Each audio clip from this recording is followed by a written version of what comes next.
OK， 华为刚发布的 Pura 80 Ultra 拿到手了，咱们还是直接跳过拆箱环节，直接看本体。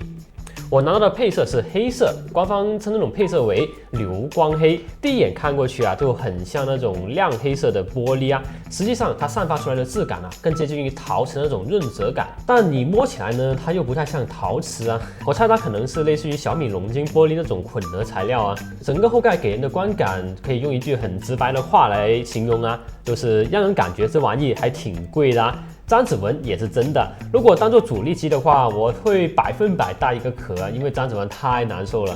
然后再来看一看侧面，它侧面呢是100%的纯正金属中框啊，因为这2条注塑带已经是铁正啦。不过华为的中框啊有一个很细的细节，就是它做了很细密的金属拉丝处理，来提升它整个中框的质感。肉眼看过去呢，它的密度可能比 iPhone 16 Pro 上的还要高得多，你不靠近细看的话是很难察觉到的。另外一个，它做了90度的圆弧过渡来衔接正面的屏幕和背板，所以拿在手上的握持感是相当舒服的。它的缝合线做得很紧密，除非你拿指甲去硬刮，不然基本感受不到。这代 Pura 80 Ultra 的分量感还是挺足的，拿在手里沉甸甸一块。咱们来称一下它到底有多重啊？待出厂模的状态下，实称有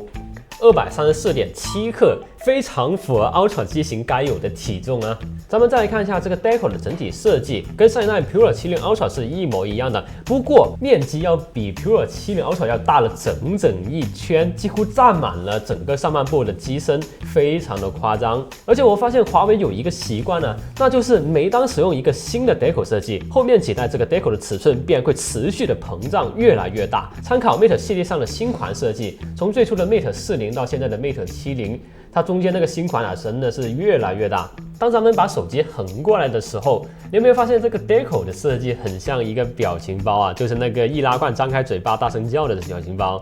它 Deco 的外围整体做了3层的堆叠，第一层是机身的曲面过渡，第二层呢是金属包边做了拉丝处理，然后第3层应该是亚克力板吧，它摸起来不像是玻璃那种冰冷的触感，操作声音也比较脆，估计是亚克力之类的有机材料了。说好听点呢就叫有机玻璃，说难听点呢就叫塑料。不过这类有机材料它有一个优势，就是它的密度比玻璃要轻，能对手机起到了一个减重的作用。3个镜头的保护盖分别嵌入了一层亮面的金属圆环，起到了点缀的作用，很好打破了整个背面深色系的沉闷感，设计的还挺不错的。其中它最大的一颗镜头就是传说中的一镜双目啦，它有2个进光口，通过调节内部的3棱镜来实现光学变焦。它底下压着的就是红枫影像镜头啦。然后最顶部这块看它的开孔大小的话，应该是超广角，底下可能是色温传感器或者激光对焦镜头之类的东西。然后再往下面走的话，这一块很明显就是主摄啦。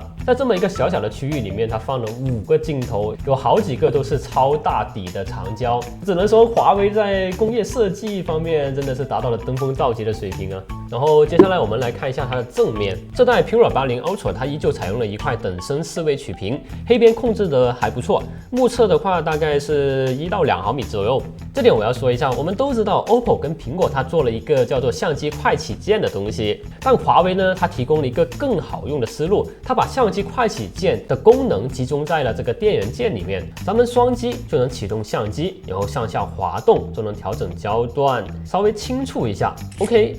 一张照片就拍好了，这种不增加实体按键的高级程度设计啊，有商真该学习学习，尤其是苹果啊。好了，本次开箱就到这里啦，相信大家很好奇华为这颗一镜双目的效果到底怎么样。下期视频啊，我们会做一个专门的评测体验，感兴趣的小伙伴记得关注起来哦。咱们下期见，拜拜。